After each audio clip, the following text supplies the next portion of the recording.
Game over, man. Game over. You're gonna need a bigger boat.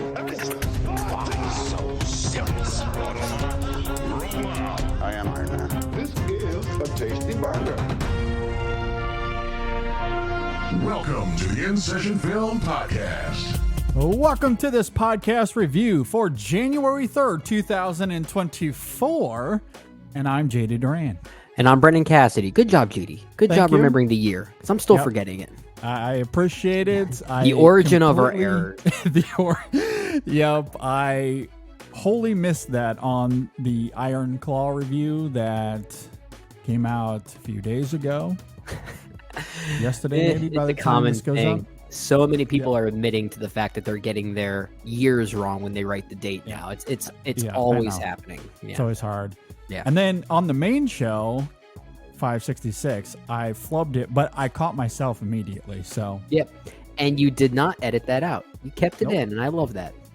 yep. Humans make mistakes. We make mistakes. It would have been a weird edit, so I just kept it in. That's the way we run things now.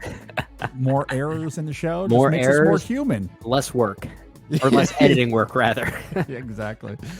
But yes, I'm excited for this episode. We have 2 more reviews to end our 2023 campaign. Obviously, we're talking about Ava DuVernay's latest in Origin on this episode, and the one following will be J.A. Bayona's Society of the Snow. So those are those will be the last 2 before we get to the In-Session Film Awards this weekend, which is going to be a lot of fun. So you'll want to stay tuned for all of that. And then, of course, as we round into the new year, we'll transition to 2024. Yeah. But right now, we're in the down stretch. We are. 2 more to do. Yeah. And this film here that we're going to talk about, I don't even know if it's really playing anywhere at this point. I mean, I have to look. It's if it is, it's in a very limited market. I see the poster every time I go to my local Regal, but I don't see it playing there, which is so I have it here. Okay. The film did go into limited release in New York and LA on December the 8th. Okay. And that was primarily for awards purposes, I imagine. That would make sense. But the film will expand to a wide release on January the 19th of the year of our Lord 2024. Well, as we just noted. We're getting to it early enough to hopefully at least get people talking about it, at least knowledgeable about it, because I do think there are interesting things in this movie that are going to provoke conversation. Oh, yes. This is going to be a conversation starter, that is for sure. One of the most ambitious films of the year, as we'll get into. And I guess with that, let's go ahead and transition. So this is written and directed by Ava DuVernay, the great Ava DuVernay. It stars Anjanae Ellis-Taylor, John Bernthal, Vera Farmiga, Audra McDonald, and look, if you're Nick Offerman and Ava DuVernay comes calling, you just say yes. Doesn't matter how small the role is, you just say yes. That's what he did. Literally a 3-minute scene. Yep. And maybe we'll get to it, but I have thoughts on it. Did love his little appearance in the film. If you're not familiar with Origin, and since we're talking about this a little early, it might be the case for some people listening. So, just in case, it is about the unspoken system that has shaped America, and it chronicles how lives today are defined by a hierarchy of human divisions. If that doesn't sound like an Ava DuVernay film, I don't know what does. I feel like she's made this film before. We'll certainly get into it. That's facetious. We know she hasn't made this literal movie before, but she's tackled similar sociopolitical themes before. It's what defines her, and we love her for it. So with that said, Brendan, what did you think about Origin? Well, we should also note that this is a true story, right? And honestly, I knew it was a true story going in because this is loosely based on the novel that the real life Isabel Wilkerson wrote, which was called Caste: The Origins of Our Discontents, right? Yeah, it's mostly a biopic though, not a it's adaptation of that book. It's about the creation of that book and the research that she did to argue about the caste system as opposed to what racism is nowadays and how Yes. systemic racism really was the blueprint for fueling what racism is nowadays. Yes. So if anything, this movie is a really interesting sociopolitical piece. And Ava DuVernay is no stranger to that. Yep. Nearly all of her films in some way have an element of that. Maybe Yep. with the exception of no, A Wrinkle in Time still has a little bit of that. Maybe not as heavily showcased as Sure. something like, Yeah. let's say, 13th or Selma, for Yeah. instance. Yeah. And for the record, I kind of like A Wrinkle in Time. I think Yeah, I do I think too. that movie, but that movie kind of falls into a similar camp as Origin for me, in that it's very ambitious. I respect its ambitions. It trips over those ambitions a lot, and I think Origin is very much that. It's not a perfect movie by any means. In fact, it's actually a pretty sloppy movie. As a movie, I do think it is kind of sloppy. It actually functions, I think, a little bit better as a sociopolitical piece or a commentary on the caste system and what Isabel Wilkerson was writing about ultimately, and the process that she put in place to make this happen, the research that she did, the way that she fuses it with the Holocaust is a really interesting conversation point that I'm sure we'll talk about. Yep. I think this is a story that it doesn't always feel like a movie. It sometimes feels like a series of vignettes with the many flashbacks that we'll talk about for sure. And it often feels like a commentary more than anything else, but it is an interesting commentary. And I think for those reasons, it's hard to say I don't recommend it, because the topicality kind of outweighs the problems of the movie in many ways. And on top of that, there are good things from a cinematic standpoint. I actually really think Anjanou Ellis-Taylor is quite good in the lead role here. I think she has great chemistry with John Bernthal. And when the film just functions as a romance, I actually think it's at its movie best, right? I think those are some of the best scenes as far as it functioning as a quote unquote movie. But I do think it will definitely spark conversation in a way that is, kind of necessary. It's a very heavy-handed film. Ava DuVernay she has her opinions. She has her viewpoints. She's not subtle about it. This movie doesn't have much nuance, for better and for worse. But in some cases, I at least admire her conviction. She, in many ways, shares the same convictions as Wilkerson herself. So I kind of like that meta component in some inadvertent way. So yeah, I feel obligated to recommend the movie when it does come out on January 19th, because I think it's at least a necessary story to get people to think more about what systemic racism is nowadays. And whether you agree or disagree with the points that DuVernay is trying to portray, I think it makes for a fascinating conversation nonetheless. Yeah, this is a film that I deeply respect. Okay. I quite admire the film a lot. I did enjoy it overall. It has an emotional underbelly that I think packs quite a wallop. And I deeply responded to how grief plays a pivotal role here. But I do think it has a weird structural problem to what you're saying there, in the sense that while at its core it is a drama, when it starts delving into its ideas on caste, the film weirdly acts more like a documentary. It's very 13th like spiritually. And at least at this point, I just don't know if that wholly works. It's fascinating though. I love DuVernay's ambition and how she imbues her themes with this striking imagery and at times ethereal poeticism.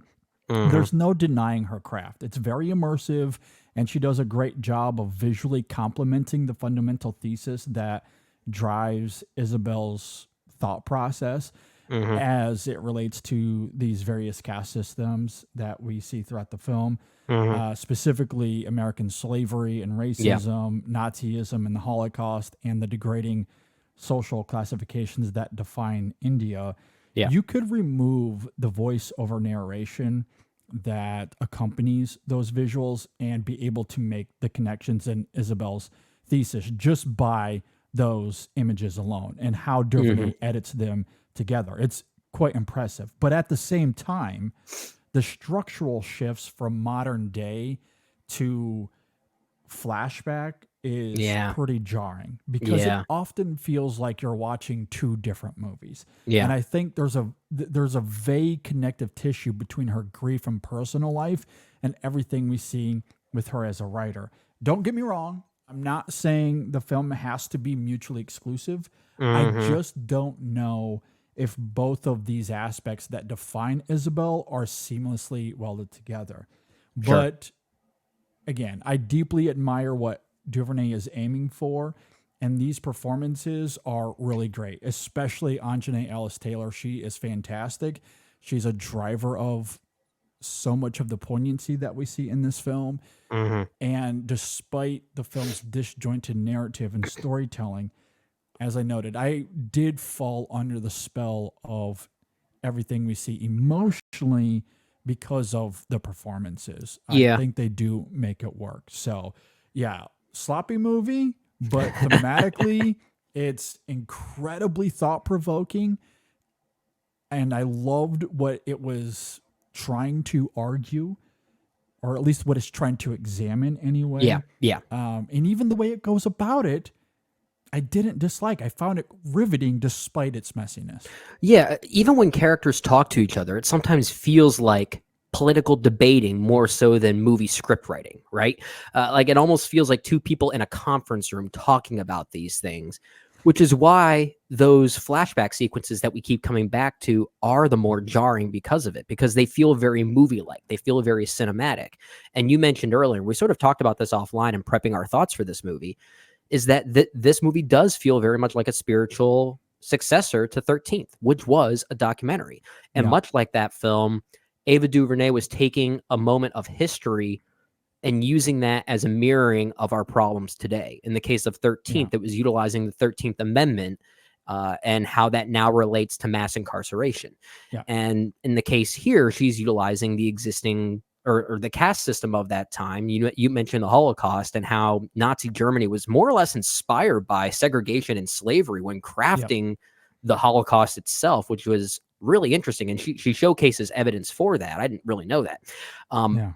So there's a lot of fact-based dialogue going on here, which is why those flashback sequences are very jarring. In many ways, I actually would not have minded if Ava DuVernay took kind of like a half drama, half documentary approach to this movie and took that literally. And maybe some of those flashback scenes could have actually been very directly documentary-like. If she had some archival footage, maybe that would have been a good place for it, because this movie is very much living in those archives to look at past and how it affects our present and eventually our future. And that's ultimately the point. So I do think those flashback scenes they are a bit misguided. I mean, I think they're well made in their own right as far as how we judge them in a vacuum. I think they're, especially when she looks at the time and place of some of these sequences, especially whether it be in Germany or was it Georgia or Alabama? I think some of those other sequences were somewhere in the 1930s, if I'm not mistaken. In some ways, it looked like it was her doing a tryout to direct The New Color Purple. But at the same time, like I think they're well made sequences. I just think in totality, maybe this could have benefited from a more archival approach to really fit those themes and those ideas that Ava DuVernay wants to portray. Yeah, I think that's very fair, and I don't necessarily disagree. But I do find the nucleus of this film so fascinating because, as we're talking about, this film is about the historical schemes that have systematically created these hierarchies of power. And it's about the daunting process of connecting all of these dots. Right. And along the way, visually, what Ava DuVernay does is dramatize Isabel's understanding of these caste systems and how, as you were just talking about there, how America and Nazi Germany and India are all related through these documentary-like recreations of history. Right. Coupled with Isabel actually going to these countries and talking to real people there about their history and how these systems were put into place. It's bold. It's extremely audacious. It takes some incredible swings. I mean, this is a film that somehow tries to tie what happened to Trayvon Martin to Nazi Germany. Yeah. It's an incredible line to draw. It's bold. And not even that. Like, if we're going to keep talking about the cinematics of the film, I mean, there are some dreamlike moments of magical realism that almost feel kind of well. like, and I do want to talk about that. Before I do, I want to finish. Yeah, I'll just simply say that they're here. Yeah. So the movie's doing a lot. Yeah, it's an incredible line to draw. And again, the drama and the documentary spirit of this film doesn't always coexist, but I love what it's trying to go for, especially because Isabel believes that racism alone can't be what killed Trayvon Martin. She talks about this early on in the film, and his death becomes a catalyst for this thesis, and it inspires her to dig a little bit deeper beyond Yeah. the conventional racism argument, something she labels as the quote unquote default explanation. Yeah. It's a really compelling point of view because often that is the debate here in the United States. And it's fascinating to see Isabel think beyond the superficiality of social media and that level of discourse. She really wants to dig at the roots of what's driving the racism, not just the racism itself. Obviously, that is a big part of it. The actions are racist, and that's what obviously killed Trayvon Martin. But what drove someone to that point is what she wants to get at, Yeah. and she connects it to other countries and other schemes that have the same spiritual roots. Yeah. And to your point, we can certainly get into some of the examples here and how she examines that. It doesn't always work, but man, I couldn't help but find the argument extremely compelling and how she's trying to convey it, not just verbally, but visually, and how it connects to everything we experience today. Oh yeah, and it's literally visual at times. Yeah. We'll eventually see Isabel in this movie as portrayed by Ingenue.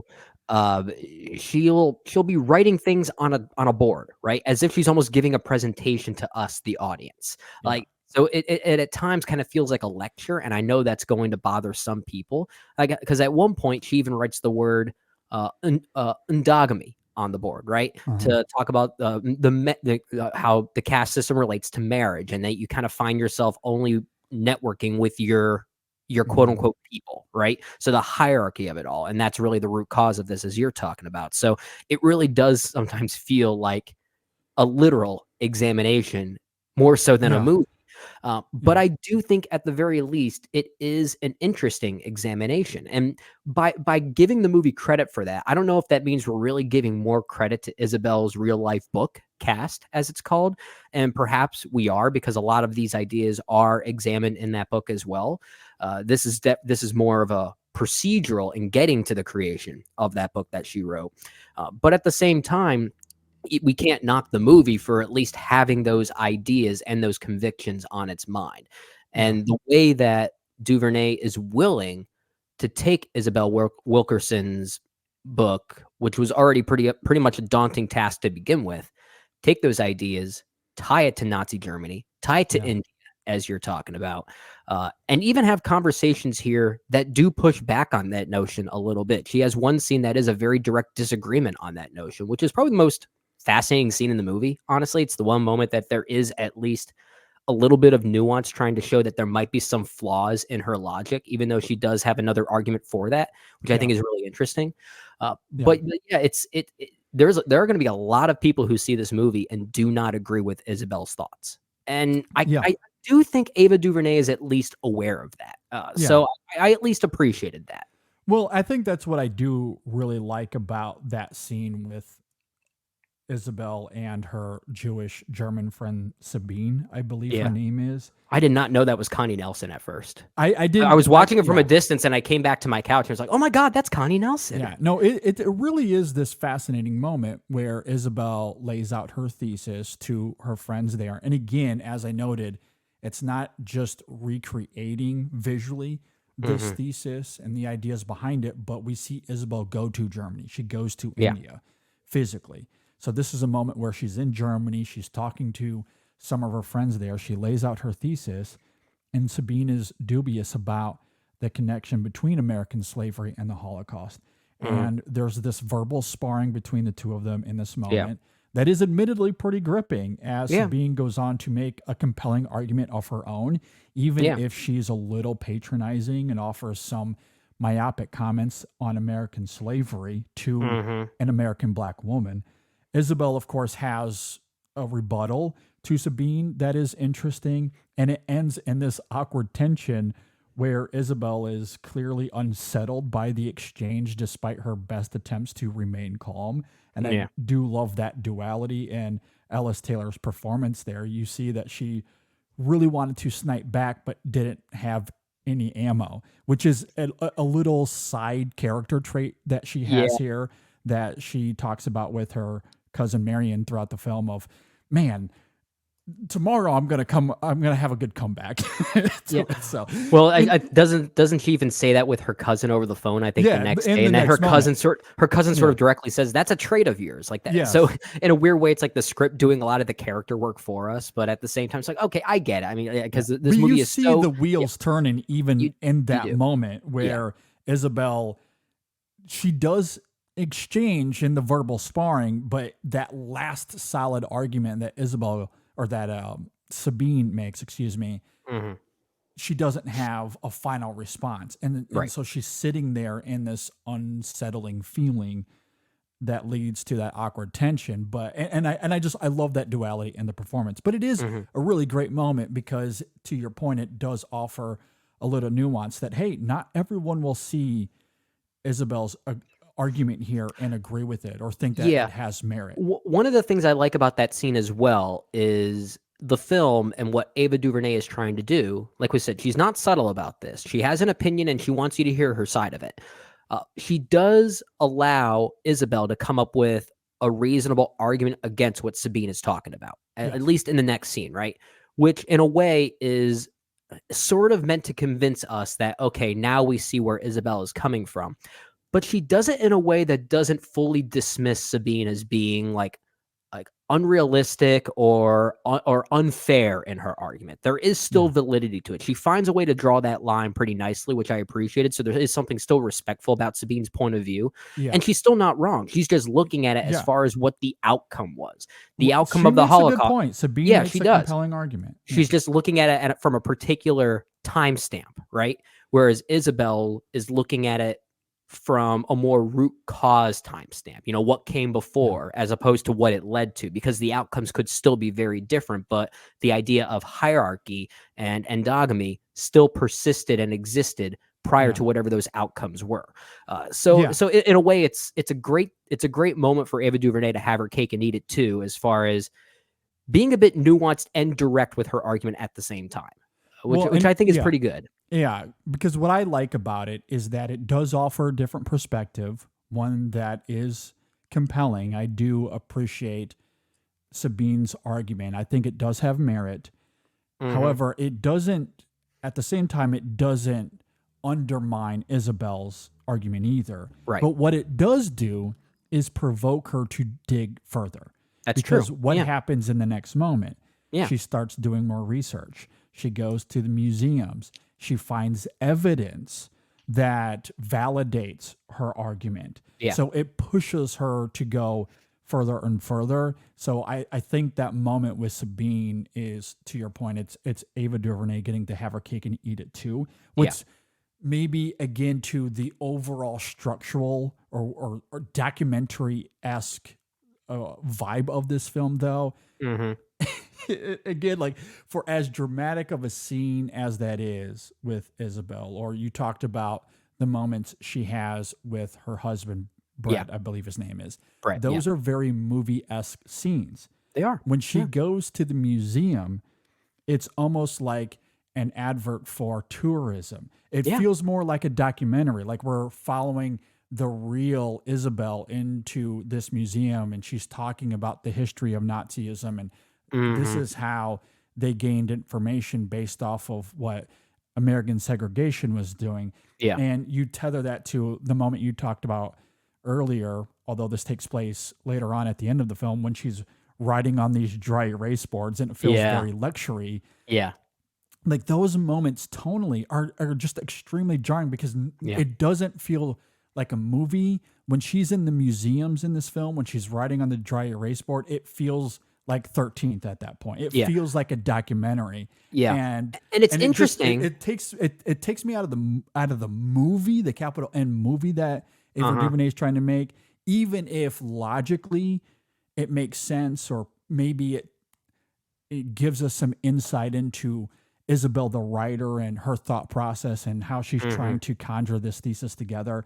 I don't think that there's anything there that is illogical. All of that makes sense to me. I just don't think it works as a movie. It feels like a documentary at this point. It does. And at times it made me think, well, if we are going to do this for a good stretch of time, this is not a brief movie. It's pretty long, honestly. Yeah. And there is a lot of that with what you're talking about. If Ava DuVernay was going to do a lot of that regardless, it honestly would have been kind of fascinating to see Isabel Wilkerson herself in this movie. Yeah. And treat not it like an actual half documentary. Well, similar to remember what Clint Eastwood did with the 1517 to Paris? Yeah. Like cast the real people, but kind of dramatize a real story, but still include them. Because there are moments in this movie where it does almost exist in this middle ground between narrative feature and documentary feature. And in those moments, I don't know if the movie works, to your point, but I find the experiment kind of fascinating. Yes, same. Yeah, and I'm not trying to suggest ideas that would have made this movie "quote unquote" better, because I'm not Ava DuVernay. I can't relate to this material like she can. She's way more qualified to make this movie than I am. Exactly.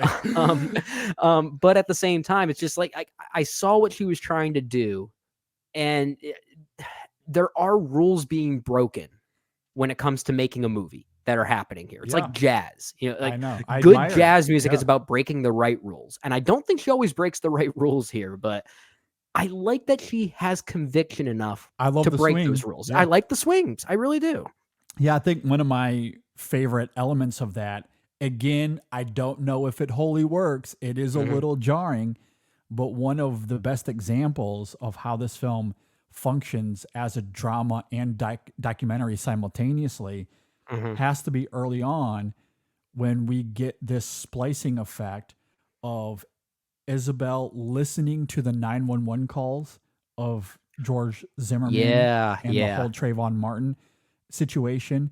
Because as Isabel is listening to the audio, DuVernay splices to, again, this documentary-like recreation of the event, where we see Trayvon walking down the street.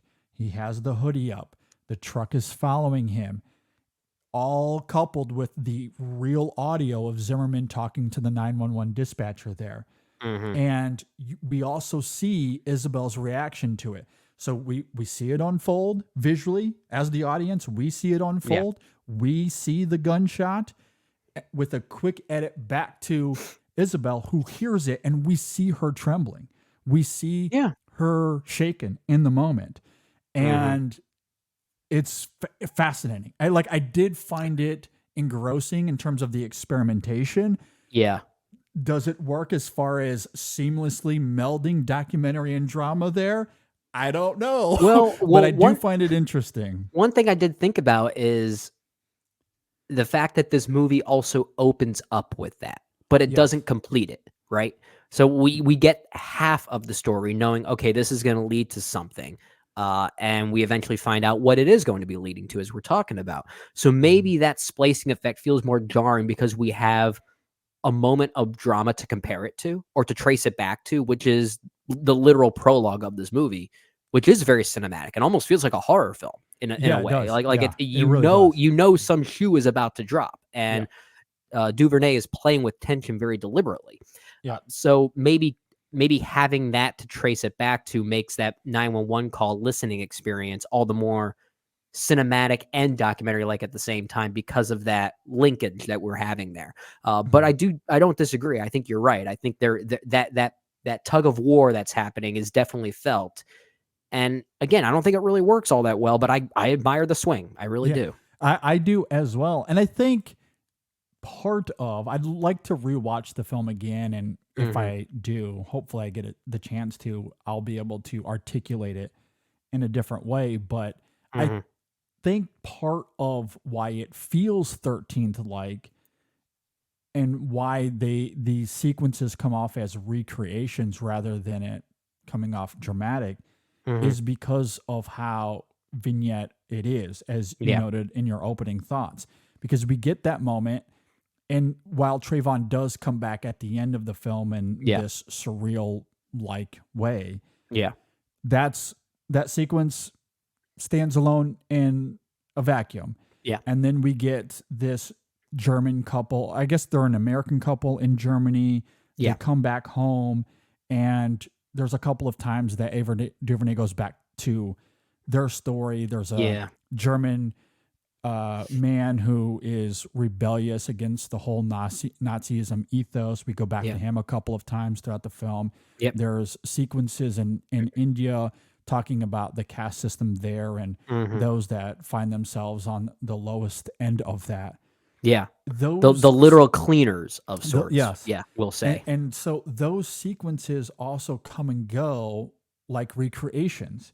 It's not as if the film is about, trying to make those dramatic in a movie kind of way. They're not. They are really, they're structurally and execution wise, they're made like these documentary like recreations that are meant to visualize the understanding that Isabel has of these caste systems. Yeah. So to me, that's why I keep coming back to how it feels like a documentary, not a drama, even though there is a dramatic element to them. Yeah. But in the film, from an execution perspective, from a tone perspective, it doesn't feel like we're watching a drama. It feels like, especially because a lot of it is also coupled with voiceover as Isabel is talking about her thesis. I think that may have helped by not having it, because like those series of vignettes that we called it, they are dramatic recreations. They are still very cinematic, and there are other characters that we get to know. Some played by fairly recognizable actors that we've at least seen before in our film critic circle, right? Like that German man that you're talking about who ends up falling in love with a Jewish woman. That's played by Finn Woodrock, if I'm not mistaken. That's a face we recognize. So these are actors that are capable of carrying their own dramatic narratives, right? So if they kind of functioned as their own literal short stories within this all-encompassing story, that may have helped streamline this a little bit, as opposed to having Isabel telling us these things too directly. So then it ends up feeling kind of documentary like. Yet at the same time, I like the idea of this film straddling that line between narrative and documentary, like we keep talking about, because I think it's a really interesting idea. And whether the film works or not as a quote unquote film, maybe we have to say it's still successful, because I don't know about you, I learned something from this. I was always engaged by it. Like I was always curious. And that's what documentaries try to achieve. So then should this have just been a documentary? I mean, I still think 13th is probably the best thing Ava DuVernay has ever done, at least at this point. So we know that she can do documentary films very easily, like in her sleep. But at the same time, it's like, I still learned something from this, so I can't call this a failure, even if I don't think it works as a quote unquote movie. Again, I love the ambition of it. And I think also why, despite its choppiness, why I felt convicted by the film is that, we can argue the disjointed nature of it all day. The one thing that I think is inarguable, I say somewhat facetiously, but I do think is one of the biggest strengths of this film, is how each of these sequences on their own are imbued with a strong pathos. Yeah. And that I did respond to. Now, of course, there are some sequences that are certainly more robust, such as the Trayvon Martin. You watch that, it is a strong reenactment. Maybe it feels a little documentary-esque when you juxtapose that to Isabel responding to it in a real-time sense, so to speak.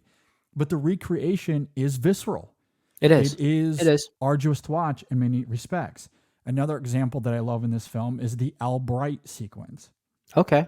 This is, and again, this is maybe where the film is at its most documentary in some ways, right? Yeah. Because Isabel is literally interviewing an older gentleman who was on this Little League baseball team with Al. And I'm trying to think of the character's name. I don't have it written down here, and I should have. I have to look that up. We hear him talking about him being on this Little League team, Albright being the only black player on the team. Right. And after the game, because they won the championship, they're going to go to the town swimming pool and celebrate. But of course, this is what, the 1940s, the 1950s, something to that effect. And when Al gets to the pool, he's the only black person there. Yeah. and they won't let him in. They Nope. won't let him in. So he has to sit on the outside of the fence. But the gentleman that's being interviewed, he talks about this deep remorse that he has. Like, he wanted Elle to come in. He just had no power because he was a kid. He was a 10-year-old kid. It was his friend. He was on the team. Yeah. But he was, genuine friends. And he's talking about how terrible he felt about the whole situation. But he did enough. He talked to the coach. The coach also felt compelled to bring Elle in. Yeah. So there is a moment where they did let Elle indulge in the pool. I'll save the details for those listening that, haven't seen it. Right. I'll just leave it there. But it is fascinating to me to see how that sequence plays out. One, visually, there is this almost angelic shine to the sequence. That it's very ethereal. Incredibly breathtaking to watch visually, especially given the surrealism of it, which you somewhat alluded to earlier. And I do love how it parallels a moment of grief that we see with Isabel earlier in the film. There's there's a specific frame that we see between Isabel and Brett early on in the film that comes back in this moment with Elle Bright. It's an incredible moment of parallel. And I do love the angelic nature of it visually. And emotionally, there is something invigorating there, because not only is it tackling or getting to the roots of Isabel's thesis in many ways, but you hear this older gentleman talk about this deep remorse that he has and how genuine and sincere he feels in the moment. And so I love how in a microcosm, or like in a vacuum, I think it is extremely affecting. It's a great short film within this It's a great short film. It really is. But it really is like a short documentary, because while there is a recreation, there's a reenactment, as you would see in documentaries. Dramatically speaking, it's just Isabel interviewing the guy. That's all that it is. So it does feel like all of a sudden you're watching a documentary. Like, it has that structure and feel to it. Yeah, it's a very cinematic documentary, and we're in a day and age where documentaries are becoming more. They're becoming very artistically presented. They're not just talking heads anymore. I mean, some of them still are, and now we find ourselves criticizing talking heads documentaries in the same way we criticize Wikipedia storytelling and biopics. Right? Yeah, it's becoming. Think of the energy of 13th, but the visual prowess of something like Dick Johnson Is Dead. That's the yes. And you could tell that DuVernay is channeling some of her influences there as well. Every time we mention something seems kind of ethereal, you always want to say it's Malikian in some way. And the best way to describe it. Everyone knows what you're talking about. I know. And even when you see it, you'll know, oh, that's the Malikian moment he's talking about, isn't it? But to be fair, this really isn't all that Malikian. It's just the only way I can describe it, because it is very much its own thing. To be fair, like some of the scenes that you're talking about with Isabel and some of those mirroring shots between two characters, I admittedly could have done without the leaves falling in slow motion. That was maybe a little bit too much, but at the same time, some of those scenes are still emotionally stimulating enough, because you can tell DuVernay has not just a conviction, but a passion and an interest in this story. And you at least have a lead performance from Anjanou Ellis-Taylor that is not just convincing, but it is great. Like, if there's any heavy handing that's going on there from an emotional standpoint, it at least works because you have a central performance that's willing to convey it and willing to do the work. And she does. She absolutely does. I completely agree. I do think she sells it, despite how DuVernay may or may not make the surrealism or the Malikian element work. And look, not all of us can be Terrence Malick. There's only one Terrence Malick, okay? And all those actors that have worked with him before would agree there is only one Terrence Malick, and I'm only going to do one movie with him. Exactly. But I don't think that, I mean, and to be fair to you, it's not as if you're saying she was regurgitating Malick. There is a Malickian feel to it at times. And maybe that isn't the biggest strength of the film, but I do like the emotional underbelly behind those images. Yeah. Okay. And again, maybe more than anything, it's just the performance of Ellis-Taylor and the music coupled together. Perhaps that's what makes it so affecting. But I did find that whole, if you want to call it a short documentary, that whole Albright sequence, I found it emotionally invigorating. And I do think it's an effective way to articulate this thesis. Does it work in the context of a movie? Maybe not. Maybe not. Of this movie, yeah, maybe not. But again, I feel like every scene we talk about, we come back to the same overarching point, right? I don't know if it works, but I admire the swing. It's the same thing with. I guess I'll be vague here. I won't give away context. Okay. But there are images here where we see a Nazi extermination camp. Like there are scenes that take place inside of one. Yeah. There are scenes that take place inside of this ship transporting captive Africans over to America. Do we need those images to convey her ideas here? I don't like. To me, those images are effective. It's hard not to respond to them emotionally, especially because of the way DuVernay shoots it. Like it is a visceral moment. It's very reminiscent of the Trayvon Martin sequence we see earlier in the film. Do they clutter this movie? Yeah, I'd say they do. Yeah, they do, especially because they're coupled with voiceover. So again, that's why they feel more like documentary recreations than a dramatic element. And because I want to say, if I remember correctly, those images are intercut with her writing on the dry erase board. Yeah. So it's like, okay, writing on the dry erase board isn't visually compelling enough or dramatically compelling enough. So let's have a short film convey it. Let's turn it into a documentary again. And that's why it feels like 13th throughout a lot of this film, despite it being a technical drama. Yeah. It is a little cluttered. Yeah. What did you think of the scene with Nick Offerman? Yeah, so it's again very interesting. I'm not sure why or what its purpose is here. I will say this though, Nick Offerman I think is really great. Actually, I think I do understand the purpose of it here, because one of the elements of this film that we haven't really talked about is Isabel's personal journey. We've talked a lot about the thesis of this film, how it relates to the images and these documentary recreations we see. But a lot of this film also is Isabel's own personal journey, which is full of tragedy, or at least it's full of death. You know, when it comes to her husband, her cousin gets sick over the course of this film as well. And her mom. There's also her mom that we see at the beginning of this film. So there's a lot of personal tragedy that she's experiencing. And here comes the Nick Offerman character who plays he's a plumber. A plumber, right? So he's trying to fix. Is he just credited as like Bill the plumber or something? Something to that effect. Yeah. And he's of course wearing the Donald Trump hat, the MAGA hat, if you will. And that immediately gives away who this character is and how he juxtaposes Isabel.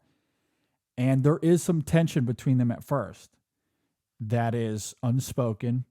You feel it between their verbal sparring there. It's not really sparring, but the brief exchanges they have. Yeah.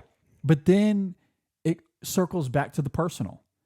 And I think what's interesting, because she brings up her mom and that tries to connect to Bill. Is that his name? It's Dave. I just looked it up. So Dave, another simple name. Okay. Dave the plumber. Yeah. So Isabel and Dave are able to connect through a very simple humanistic way, despite having extremely different views of the world. And that is ultimately the point of that scene.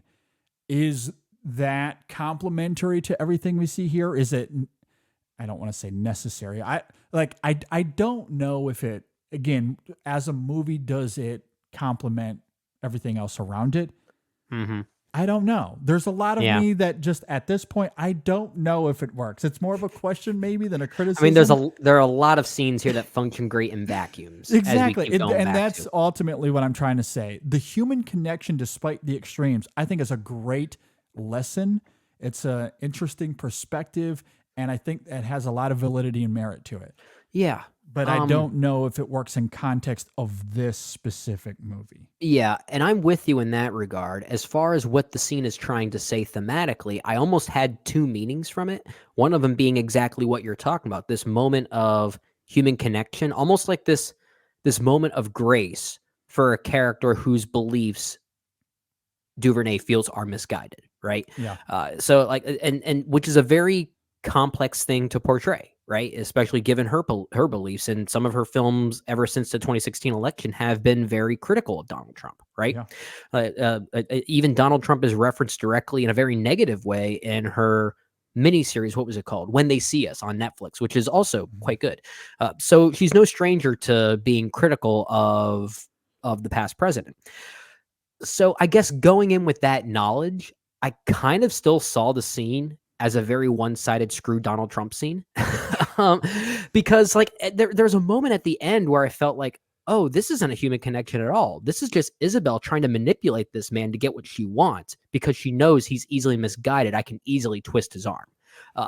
And maybe that's part of it. I'm kind of bringing that into it because I know DuVernay's history in portraying her feelings on this man, Donald Trump specifically. So perhaps I'm being a bit biased and kind of clouding it a bit. But I did potentially see that as one possible argument from that. But at the same time, I prefer the argument you said. I think that's a more insightful and a more helpful argument for today's time. I think we need to be willing to listen to all perspectives. Yeah, I do see how that interpretation could swing both ways. Okay. Because initially, part of the awkward tension between them, it is very clear that Dave does not really care to offer assistance to Isabel. And he's writing down in his notebook, and we all assume what is going to happen there in terms of we'll say the not assistance that she's going to get with her housing situation. Right. And maybe Isabel brings up this human element as a way to bring things back to zero. Maybe it is her manipulating him. I just think that doesn't tether to who we see Isabel to be throughout the rest of this film. That's fair. That's fair. Like a complete misrepresentation of the character. Well, yeah, and then it just becomes a political jab at a political figure for really no reason other than just to keep that theme going that she's done before. And so I did not see that. I did not sense that she was trying to manipulate. And even if she was, like, I don't think it was ill intent at all. I think she just wanted to find a way to connect to this person. And again, in the larger context of this conversation and this book that she's writing, I don't know how it complements that. But on a personal level, given the context of the United States at the time that she was going through all of this, it's an interesting idea in a vacuum, trying to connect. And it takes a figure that is often very one note in media. Very memeified on social media. And Ava DuVernay humanizes him a little bit. Offers this idea that there is a middle ground where we can connect.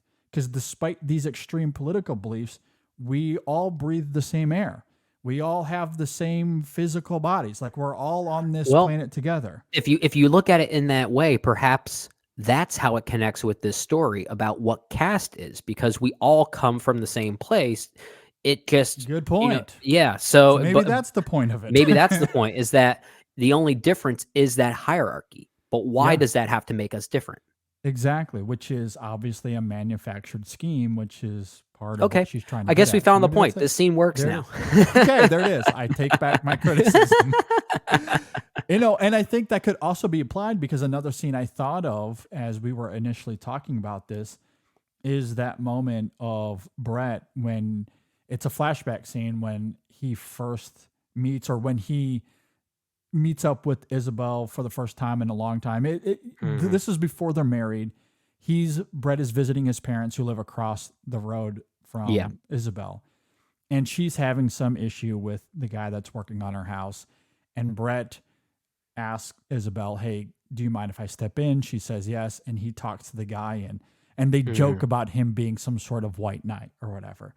Okay. That's another one of those. Like I would put that in the same camp as the Offerman scene, in the sense that again, initially I was going to bring it up as I don't know what that means in the larger context of any of this, in terms of the social commentary that the film is trying to make.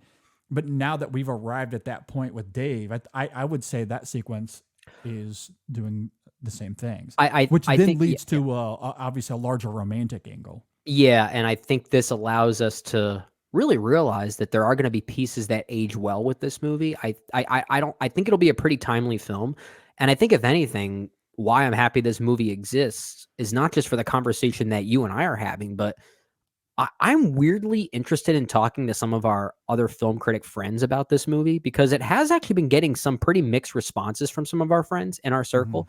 I've seen some people think it's really provocative and really interesting.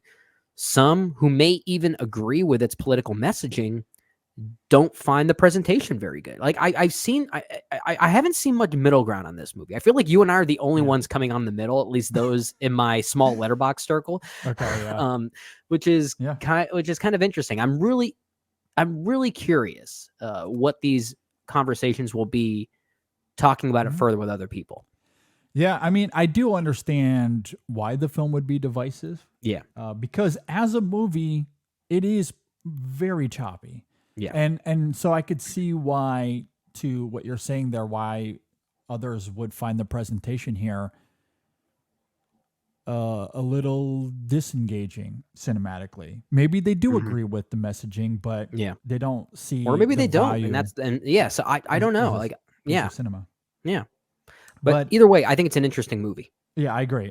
And that's where I do find myself very much. And like, I think from scene to scene, there's so much that Ava DuVernay does that is enthralling. Yeah. Like, her prowess as a filmmaker, I think, comes through vividly. The performances are really great. The messaging, I do think, is quite fascinating. I just don't think, from moving from one sequence to the next, jumping between recreation and drama in the modern day, that is disjointed. I don't think it all works.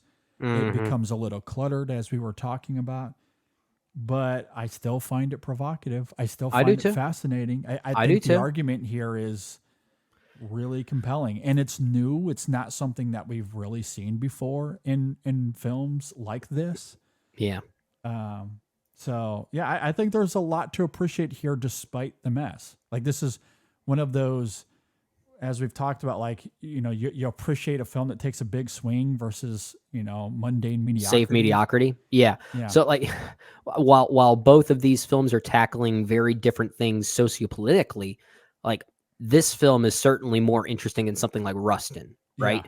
Now, I mean, Rustin, I think, feels more like a quote unquote movie, but I think it's also a less interesting movie. But cinematically speaking, Origin has maybe more flaws, but I appreciate those flaws. Yeah, no, I mean, Rustin I did like, but it is conventionally made. There's no doubt about it. There's nothing about that. It's more film. consistent than this one is. Like, it has a so. smoothness to it. Yeah. To both, mostly to its detriment. But if you want to talk about how well a movie functions as a movie, I mean, Rustin's a smoother experience than this, right? Much smoother. This film is all over the map.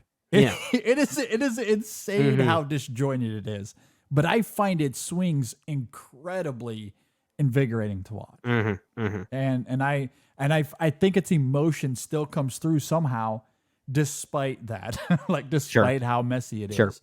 Yeah. I was very moved by it. I mean, we didn't even talk about, or we didn't talk much anyway, about the connection that she has with Mary and her cousin. We brought it up a little bit earlier, but there's a moment later on in this film that is emotionally striking. It's aiming for conventional catharsis and emotion. Yeah, in that way. Are you thinking of the phone scene? Yeah, the phone sequence when she's on the stairs there and she's talking to her.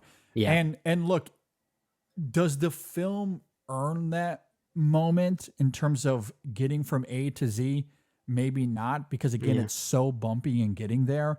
But the moments that we saw with them early on, I think are really endearing and heartwarming. That moment that they have at the barbecue, I think is really interesting because Marion has no clue what Isabel's talking about. She's the layman. She's all of us trying to understand what this thesis is, and just wants Isabel to articulate in a way that everyday people can comprehend. And that does affect Isabel to some degree. And it's a great moment. And, you know, there's the moment when she's starting to get sick and she says, no, you need to go and visit these places. Forget about me. Like, those are great moments that are intercut between all of these other things that we're talking about. So, it's not seamless. It's, you know, it's not smooth. Anything It's but, not yeah. rust and smooth. Yeah. But there's something about Rust and smooth. but there's something about the performances and DuVernay's filmmaking that I think is really great. So Yeah. I was still moved by that moment. Yeah, and let's call out. I think I'm pronouncing her name right. Niecy Nash, who plays Marion, the cousin. There, I think she's also very good. Really takes advantage of not just limited screen time, but really what is more or less an underwritten character. So she's at least able to make that work. And the same can be said about John Bernthal. I was going to say just same thing with him as well. Yeah. Absolutely. In fact, so this is a true story, as we said. So it might not be too much of a spoiler to say what happens to some of these characters, or some of these people, rather, right? Because this is pretty recent. But Brett, Isabel's husband, has sadly passed away, and that is depicted here pretty early. I don't know about you, maybe I missed it, but the film doesn't really ever say how he died. Nope, I had to look it up afterwards. Same here. I had to look it up. I had no idea in real life he had a brain tumor, I guess, right? Yeah. The film doesn't say that, and he doesn't act like he has one. Yeah. So I don't know. It's kind of strange. I don't know. I don't know how I feel about that. I kind of respect Ava DuVernay for not getting distracted by that, but at the same time, it just raised so many questions. It does, because Isabel reacts to it as if it's completely out of nowhere. Yeah. As if this was sudden. Yeah. And, you know, because to me, it's like he had a heart attack. You wouldn't have guessed that given how young he is. And, you know, maybe Ava DuVernay was doing that deliberately. Maybe she didn't want to focus on the facts in a similar way to, you know, someone like Sean Durkin when he did The Iron Claw. He kind of took some liberties to not make it too devastating. Yeah, right? Omits a lot of facts. So maybe she's doing that here, something at least similar. Yeah, because that detail really doesn't matter to the film. It doesn't dramatically at all. Yeah, it's just it's an interesting omission, but all that matters is his death, because that drives a ton of grief, and we see the character respond to that in a lot of ways early on. Sure. So I mean, it's still effective, but it is. And I like the actual flashback scenes we get between the two of them. Like I said in my opening thoughts, I think when the film is functioning as a romance, that's probably when it's functioning as it's at its cinematic best, at least as being a quote unquote movie. I think their moments together are surprisingly tender. I really did like them. Yeah, I agree. Maybe another nitpick, and I do think this is a quibble. It not a huge thing, but okay. Vera Farmiga is also in this film, but the difference between Vera Farmiga and, let's say, Nick Offerman, you know, we eventually got to a point where we found substance to the Offerman scene. And why you cast an actor like that. And why you cast an actor like that. Absolutely. Because Offerman is really great at tapping into that turn, that connection without ever speaking to it. He doesn't ever speak to it, which is important to that sequence. True. Farmiga, I love Vera Farmiga. I don't know why you cast her in this role, though. That to me is, it's a little... It's distracting. It is. Yeah, well, because like it feels like she's just here for some familiar face to show up to make the film a little bit more marketable. But it really does. Yeah. But at the same time, like if you're going to do that, is she the right actress to do that? I mean, like, do people still talk about the Conjuring films as much as they used to? Maybe. I don't know. Like I just don't, because she's such a familiar face, and she's a great actress, but she's given nothing to do here. She doesn't have like what DuVernay gives Offerman, as we noted. There's substance there. There's something for him to play with. There's not anything here for Amiga to play with. Yeah. Nothing of real substance anyway. Yeah. And so, to but me, you're it just right. came off as distracting. Yeah, but small yeah, thing because she's small not in the thing, film but a it's ton, but but it's nothing against her, as you're saying. She's a very talented actress. I just rewatched Up in the Air not too long ago, and that's an amazing movie, and I think she's amazing in it. If you want to feel old, JD, she's probably younger than us in that movie than we are now. Yep, I'm definitely I'm old. There's no doubt about that. My last thought on this, I like the music by Chris Bowers. I think it's quite good. I think it is pretty good. I think it adds to the emotionality of the film very well. I look forward to listening to it again the moment I can get my hands on it. Yeah, I'd be willing to do that because I think my last final thought here is I will echo once again, I am very interested in hearing what other critics have to say about this, especially African-American critics. Yeah, for sure. For sure. I don't know if I'm ever willing to watch this movie again, at least anytime soon. I mean, Fair. but I will say, if anything, I am curious about reading the real life Isabel's book, Cat. The book, yeah. For Yeah, sure. I'm at least curious in learning more about it. I agree. No, I'm very intrigued to give it a read as well. And it was very popular when COVID came out. I True. did not get my hands on it at that time, though. Neither did I. Yeah. But yeah, very interesting film. I agree with Brendan in the sense that I recommend it because it's Ava DuVernay for one. It's ambitious. I think it's worth giving it a go. I have no idea. Do not blame me if you hate the film because you very well, hate's a strong word, but you might not respond to it. Yeah. As a lot of people have. This film has been very divisive. Yeah. But I think it's worth giving it a go. It's worth giving it a shot because the filmmaking is ambitious. Ellis Taylor is fantastic. It's worth watching for her performance as well. And also, as we noted earlier, even though the film struggles between being a drama and this self-imposed documentary, there's still something to learn.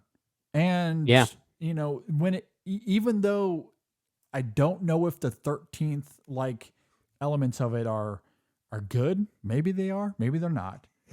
But either way, it's an interesting thought-provoking exercise, and you might walk away thinking about these things in a way that you didn't before. Yeah, that was the case for me anyway. It's almost like Ava DuVernay made two versions of this movie. One of them was a narrative feature. The other was a documentary. And they were two separate movies. And she somehow found a way to fuse them together. Exactly. Which, if that were true, I know it's not true, but if that were true, man, that would be an editing experiment that would be studied in film class. Yeah. Not necessarily for the success of it, just for the idea of it. Yeah.